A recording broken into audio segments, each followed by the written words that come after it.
जय सच्चिदानंद सब बहन भाइयों को। कैसे हो आप सब लोग। प्रभु से प्रार्थना करती हूँ कि आप सब अच्छे से होंगे, हेल्दी होंगे और मज़े में होंगे।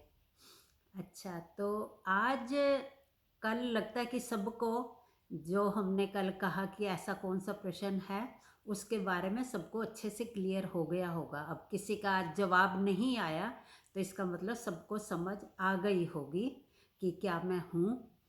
अच्छा, तो आज हम इस बात पे चर्चा करते हैं कि कोई देखो, दुनिया में सब अपने अपने हिसाब से पूजा कर रहे हैं।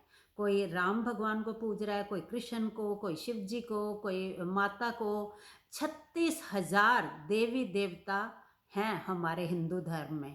तो क्या ये कभी किसी ने सोचा कि भगवान एक है या अनेक हैं? भगवान तो एक ही है ना। अल्लाह, उसको कोई अल्लाह कह के बुलाता है, कोई वाहिगुरु कह के बुलाता है, कोई परमात्मा राम कृष्ण, सब अलग अलग रूप से मान रहे हैं।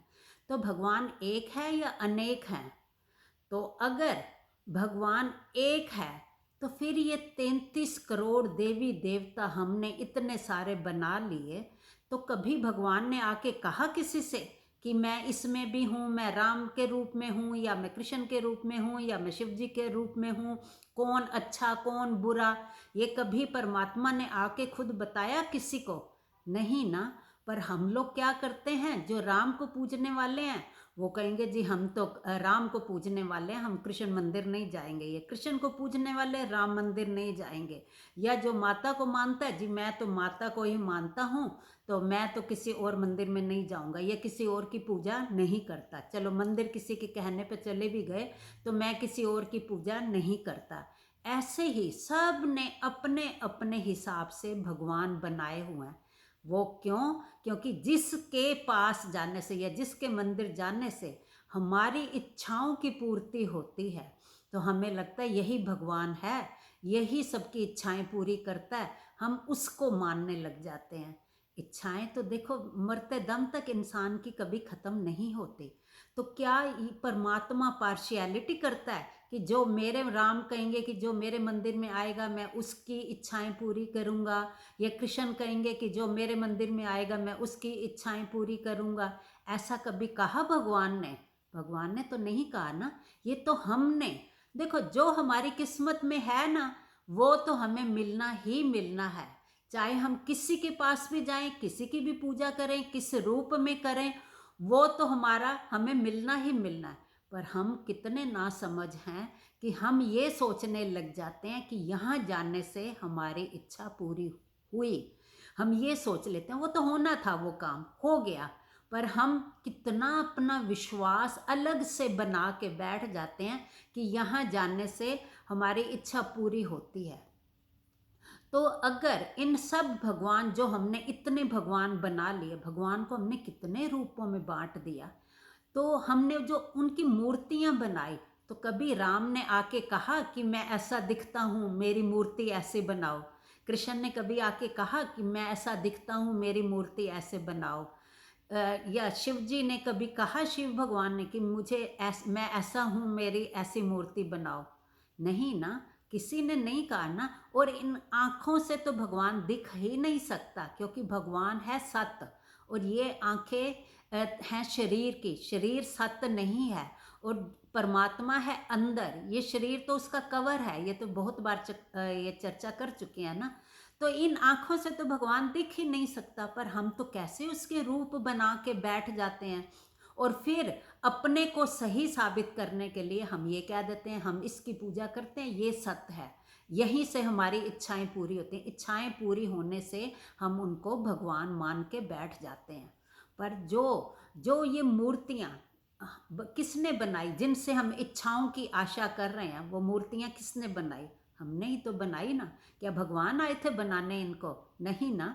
हमने अपनी इमेजिनेशन करके कि हाँ राम ऐसे दिखते हैं तो राम को ऐसे कर लो, कृष्ण ऐसे दिखते हैं तो कृष्ण को ऐसे कर लो, जो कथाओं में हमने पढ़ा सुना उसके हिसाब से हम इमेजिन करके उनकी मूर्तियाँ वैसे बना लेते हैं। तो पर भगवान तो कभी किसी को बताने नहीं आए ना कि मैं ऐसा दिखता हूँ। पर अगर गहरा सोचा जाए, भगवान का तो कोई रंग रूप ही नहीं है। वो तो कहते हैं निराकार है, जो सत्य परमात्मा है वो तो निराकार है ना, उसका तो कोई आकार ही नहीं है। तो अगर जो मूर्तियां भी हमने बनाई उनको भी अगर तुम उनको सत्य भी मानते हो तो सोचो, सबका रंग रूप आकार हटा के देखो तो उनमें भी सब में क्या हुआ, क्या बचा? एक ही ना, परमात्मा ही बचा ना। तो वो भी हमने बनाया, हमने अलग अलग रूप बना के हम उनकी पूजा करने लगे और उनसे उनके आगे इच्छाएं करने लग गए। और ये भी करते हैं कि हम जिनकी पूजा करते हैं फिर हम अंदर से डरते भी हैं कि अगर हम राम को मानते हैं, अगर हम राम को नहीं मान के कृष्ण के पास चले गए तो कहीं हमने अगर राम की पूजा नहीं की तो हमारा कुछ गलत ना हो जाए, तो हम उससे उनसे डरने भी लग जाते हैं। पर भगवान तो कभी किसी को डराते नहीं ना, भगवान तो शांत स्वरूप, वो उनका तो रंग रूप ही नहीं है, हाथ पैर ही नहीं है, वो तो निराकार है। तो वो तो किसी को कैसे डराएंगे? परमात्मा तो सत्य, जिसका कुछ भी अनादिकाल से है और अनंत है, जो निराकार है, एक ओंकार है, शिवोहम है। तो वो हमें कैसे वो डराएंगे? वो हमारा गलत कर सकते हैं? कहा ना, सब आत्माओं की आत्मा परमात्मा। तो वो तो हम तो सब उसी का हिस्सा हैं, उसी के अंश हैं।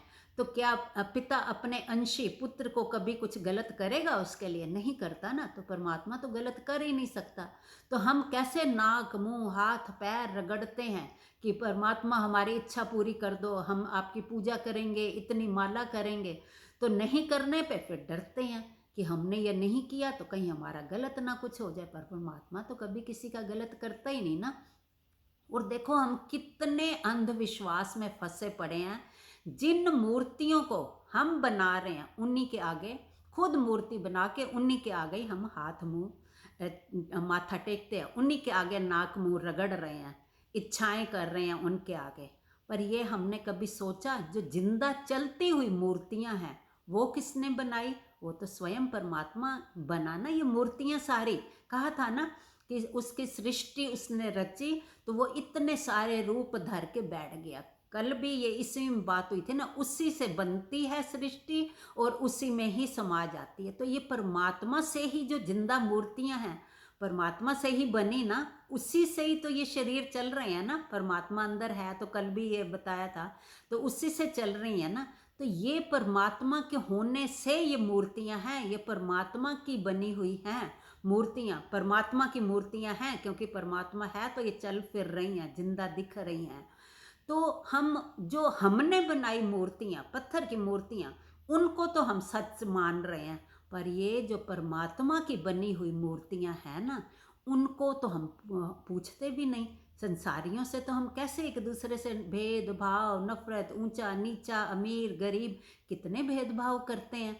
क्या हमने ये सोचा कि इनसे अगर हम अच्छे से रहेंगे? पूजा तो नहीं कोई किसी की करता, हाँ माता पिता की पूजा भी कर सकते हैं, माता पिता की पूजा तो करनी चाहिए ना, क्योंकि उनके द्वारा ये हमारे शरीर की मूर्ति बनी, उनके द्वारा। हाँ, उन्होंने तो नहीं बनाई पर उनके द्वारा बनी। तो बाकी हम किसी को उस भगवान के दर्जे से मानते हैं? नहीं मानते ना। जो जिंदा परमात्मा की बनाई मूर्तियों के आगे हम नहीं झुकते। इनको तो हम कितना, अगर मंदिर भी जा रहे हैं तो प्रसाद लेके वहां जा रहे हैं, अगर कोई भूखा कोई रास्ते में मिल जाए ना, कहे कि पहले मेरे को खिला दो भोजन, मैं बहुत भूखा हूं, तो हम कहेंगे हट जाइए, प्रसाद बनाया। किसको खिलाएंगे? वहां जाके मंदिर में पत्थर की मूर्ति को।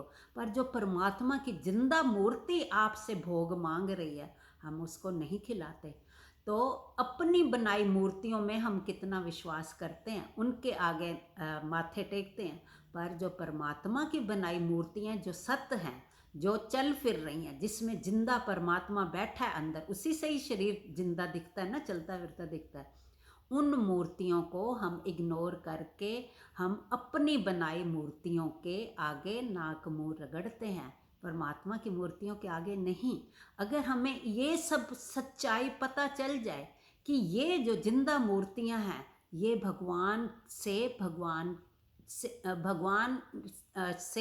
और भगवान के द्वारा ही बनाई गई हैं, इनको अगर हम वही इज्जत प्यार जो रिस्पेक्ट हम मंदिर में जाके देते हैं, झुकते हैं जिनके आगे, अगर इन मूर्तियों के आगे हम झुकने लग जाएं, प्यार से रहने लग जाएं, तो कितनी सुंदर सृष्टि बन जाइए।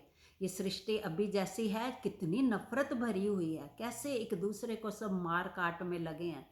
तो सृष्टि कितनी सुंदर बन जाएगी जब हम परमात्मा, हम इधर से भी परमात्मा और सामने वाला भी परमात्मा, परमात्मा से परमात्मा के साथ व्यवहार करेंगे ना, तो तब ये असली खुशी, जो सुंदर सृष्टि, तब ये हमें दिखेगी। तब हमारे अंदर ये सब जो गलत विकार हैं वो नहीं उठेंगे। तब हम कहेंगे कि हाँ, परमात्मा से परमात्मा को प्यार हो रहा है, किसी और से नहीं। हम उन मूर्तियों को तो करते हैं जिनको हमने खुद बनाया, खुद बना के हम उनके आगे नाक रगड़ रहे हैं। सोचो हम कितने समझदार हैं, अपने आप को हम कितने समझदार समझते हैं ना। पर सच्चाई क्या है? परमात्मा की बनाई मूर्ति, परमात्मा से परमात्मा की बनाई हुई जो मूर्तियाँ हैं ना, ये चलती फिरती, इनको इज्जत देना सीखो। कोई भी हो, सबसे प्यार से रहो, उन रिस्पेक्ट करो सबकी, सबसे मिलजुल के चलो, तो कितना सुंदर ये लगेगा। दूसरों को तो खुशी बाद में होगी, पहले तुम्हें खुशी मिलेगी। किसी के साथ अच्छे से व्यवहार करो ना, सबसे पहले अपने अंदर अच्छाई जागती है, तभी हम दूसरे को अच्छा देखना शुरू करते हैं ना।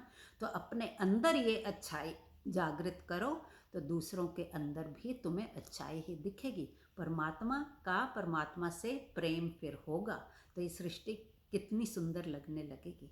बाकी चर्चा कल करेंगे। जय सच्चिदानंद। इस पे विचार करना कि हम अपनी बनाई मूर्तियों से प्यार करते हैं, पर परमात्मा की बनाई हुई जिंदा मूर्तियों से हम प्यार क्यों नहीं करते। इस चीज़ पे विचार करोगे तो सबको समझ आ जाएगी। चलो, जय सच्चिदानंद।